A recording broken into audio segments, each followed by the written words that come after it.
گوشه قلبم هنوز صدای تو را میشنوم، اما امروز بدون تو تنهاییم کامل شد. هر لحظه‌ای که با تو بودم مانند آتشی بود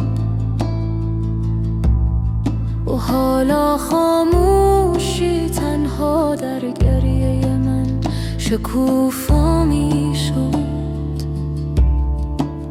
چشمانم همچنان با یاد تو غمگینم، هر نفسم با یاد و عشق تو پار می شد.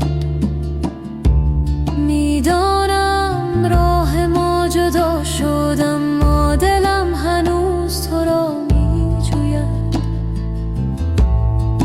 بیان که پاسخی بگیرد.